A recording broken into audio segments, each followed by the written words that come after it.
जय श्री राम दोस्तों, मैं फिर से आपका स्वागत है martial art live YouTube channel पर। उम्मीद करो आप लोग सही स्वस्थ होंगे, अच्छे होंगे और बहुत ही अच्छे से तैयार होंगे अपने एसएससीजीडी के फिजिकल और मेडिकल के लिए। तो जो भी पिछले वीडियोस में मैंने आप लोगों को इन्फॉर्मेशन दी है, सही से सही इन्फॉर्मेशन देने की पूरी कोशिश की है, क्योंकि आप लोगों ने देखा कि कोई भी बच्चा जो है रुक कर रिव्यू देने की कोशिश नहीं कर रहा है, रिव्यू नहीं देना चाहता है।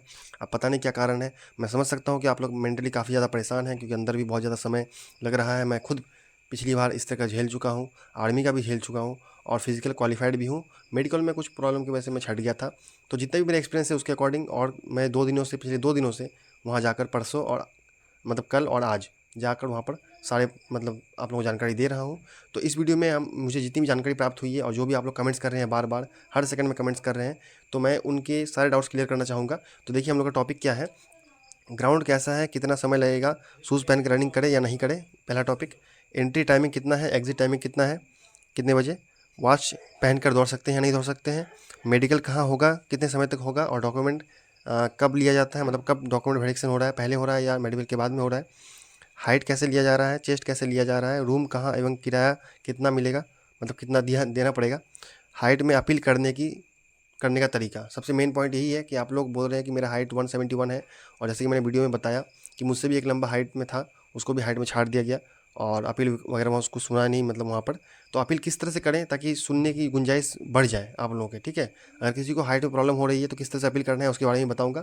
और कल मैं आप लोगों को बताऊँगा कि स्टेशन से लेकर बीएसएफ कैंप तक किस तरह से आप लोग आ सकते हैं, क्या रूट है, उस वीडियो को बनाने की कोशिश करूँगा, ताकि जो भी नए फ्रेंड्स आ रहे हैं अगले 1.5 महीने तक आएंगे, तो उन लोगों को स्टेशन से लेकर बीएसएफ कैंप किशनगंज तक का जो पूरा रूट है, टोटो के ज़रिए हो या जिसके भी ज़रिए हो, मैं पूरा आप लोगों को दिखाने की कोशिश करूँगा, ताकि आप लोगों को बहुत ज़्यादा हेल्प हो। तो चलिए, सबसे पहला टॉपिक है ग्राउंड कैसा है। देखिए, ग्राउंड पहले थोड़ा ज़्यादा ऊबड़ खाबड़ था। ऊबड़ खाबड़ मतलब जगह जगह पर थोड़ा मतलब दरदरा हो गया था। जो गिट्टी होता है पिच वाला में जो छोटे दानेदार गिट्टी होते हैं, उस तरह का था। लेकिन अभी कहा जा रहा है कि ग्राउंड पूरी तरह से सपाट है, कैंडिडेट्स भी कह रहे हैं। और वहाँ के जो अंदर के सर लोग हैं, जो बाहर मतलब खाने पीने के लिए आते रहते हैं या काम के लिए आते रहते हैं, वो लोग भी स्टूडेंट से बात करते हैं, तो वो लोग भी कह रहे हैं। अब बात करते हैं कि ग्राउंड कितने का है। तो ग्राउंड है, देखिए, 2 चक्कर आप लोग को मारने हैं। कैसे, पहले छोटा चक्कर मारना है, फिर उल्टा घूम कर जो है बड़ा चक्कर मारना है, ठीक है। तो मतलब 2 चक्कर में आपका कंप्लीट हो जाएगा। तो आप लोग घबराने की कोई ज़रूरत नहीं है। अगर आप लोग रनिंग करते हैं, स्टेमिना है, 24 मिनट भी आ रहा है किसी का, तो वो भी रनिंग कर सकता है। क्यों? क्योंकि 11 तारीख मतलब 23 तारीख को, यानी पहले दिन सिर्फ 11 बजे रनिंग हुई थी धूप में। उसके बाद कल भी बारिश हुई और आज भी जो है लगभग 12 बजे तक बारिश होती रही, दिन में 11 बजे तक।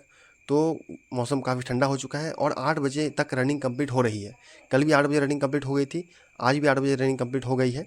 अब बात करते हैं कि एंट्री टाइमिंग क्या है। तो एंट्री टाइमिंग देखिए, 5 बजे तो आपका रिपोर्टिंग टाइम दिया गया है, तो लेकिन 4:30 बजे से कैंडिडेट वहाँ पे जमा हो जाते हैं।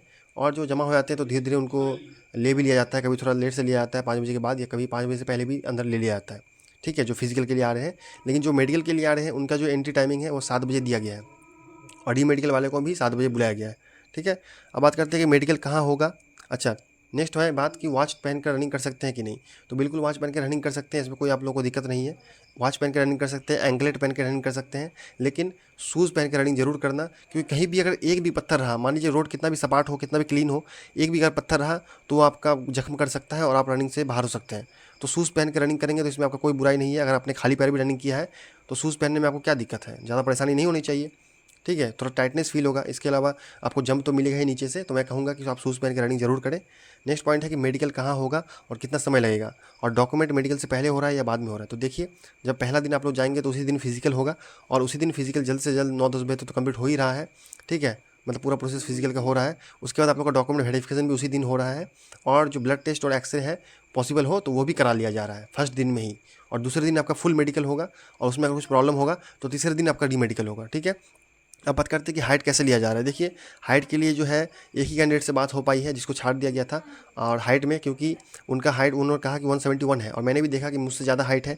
और आप लोगों को पता है कि पिछले साल मैं जीडी में फिजिकल क्वालिफाई हूँ, ठीक है। और मेरा भी हाइट जो 170 ही है, 170 से बहुत ज़्यादा भी नहीं है, मैं 170 ही कहूँगा। तो किस तरह से हम लोग अपील करके हाइट में पास हुए थे, और वो भाई तो मुझसे भी हाइट में ज़्यादा था, लेकिन उनको भी छाड़ दिया गया।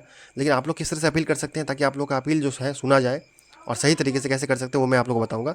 तो हाइट में इस तरह से आप लोग का माप लिया जा रहा है। चेस्ट में बात हुआ कि एक भाई था असम का, तो उसको चेस्ट में थोड़ा सा छूट था शायद, ठीक है। असम से है तो असम का अगर एसटी होगा तो उसको छूट जरूर मिलेगा, एसटी कैटेगरी तो छूट में मिलता ही है चेस्ट में, ठीक है। और असम के कैंडिडेट को भी छूट मिलता है, तो उसका तो हो गया। बाकी चेस्ट अगर किसी का कोई डाउट लग रहा है तो बार बार मेजर किया जा रहा है, और मतलब वो लोग भी कोशिश कर रहे हैं कि हो जाए। एक लड़का ने वही बताया, जिससे मैंने हाइट के बारे में बात पूछा था, लेकिन वो वीडियो में आना नहीं चाहते थे तो वीडियो डिटेल में बना नहीं पाया। रूम कहाँ मिलेगा? रूम बिल्कुल वहीं मिलेगा, बच्चे घूमते रहते हैं, छोटे छोटे बच्चे, क्योंकि वो लोग जो है रूम में आपको ले जाएंगे, मतलब किराए में अगर पकड़वा देंगे आपको, ठीक है, तो उसको 10 रुपये एक्स्ट्रा मिलेगा, मतलब कमीशन मिलेगा, जिससे बच्चे भी काफ़ी ज़्यादा जो है मेहनत कर रहे हैं रूम दिलवाने के लिए। तो रूम का कोई टेंशन नहीं है। अगर आप स्टेशन के बगल में रूम लेना चाहते हैं तो वहाँ पे AC वाला रूम भी आपको मिल जाएगा, ठीक है। अब बात करते हैं कि और किराया जो है रूम का आपको 150-200 में भी मिल जाएगा और 500 तक भी मिल जाएगा, वहीं पे कैंपस के गेट के सामने, ठीक है, रोड के एकदम बस जस्ट बगल में, कोई दिक्कत वाली बात नहीं है। अब बात करते हैं कि हाइट में अपील करने का तरीका, सबसे मेन पॉइंट यही है कि हाइट में आप लोग अपील कैसे करेंगे। तो देखिए दोस्तों, मेरा SSGD का फिजिकल पिछले साल वेस्ट बंगाल में हुआ था, CRPF सेंटर में, और वहाँ पे डॉक्टर लोग बहुत स्ट्रिक्ट थे। लेकिन फिजिकल जो हुआ था, फिजिकल की बात कर रहा हूँ क्योंकि मेडिकल तो बाद में हुआ हम लोग का, आप लोगों का तो एक साथ ही होगा। फिजिकल में जब हम लोग को हाइट में छाटा गया तो 2 बार मौका मिलता है, आपको पता है, पहली बार और फिर दूसरी बार। दोनों बार सेम आ रहा था मेरा 168 सेंटीमीटर, और जितने 171 वाले थे उनको भी 169.5, किसी को 169 करके छाट दे रहा था। तो हम लोगों ने बात की आपस में बहुत ज़्यादा, जब हम लोग को बैठाया गया था छाटने के बाद, तो वहाँ पे हम लोगों ने बहुत आपस में डिस्कशन किया। तो अंत में हम लोग 10 लड़के ऐसे हुए जिनको पूरा कॉन्फिडेंस था कि हाँ मेरा हाइट 170 सेंटीमीटर है, किसी का 171 भी है, उससे भी थोड़ा ज़्यादा ही है किसी का, क्योंकि वो पिछली भर्ती में भी पास हुए थे किसी न किसी में, आर्मी वगैरह में। तो हम लोगों ने सब मिलकर बहुत सारे सर को बोलने की कोशिश की, लेकिन जितने भी वहाँ पे लोअर रैंक के सर लोग हैं, कांस्टेबल हैं या हेड कांस्टेबल हैं या इंस्पेक्टर हैं, वो लोग कुछ नहीं कर पाएंगे। जो मेज़र कर रहा है वो भी कुछ नहीं कर सकता। आपको करना क्या है, जो कमांडेंट सर हैं वो बैठेंगे वहाँ पर, थोड़ी देर बाद बैठ सकते हैं, या आप पूछ लीजिएगा कि कहाँ बैठेंगे, कब बैठेंगे।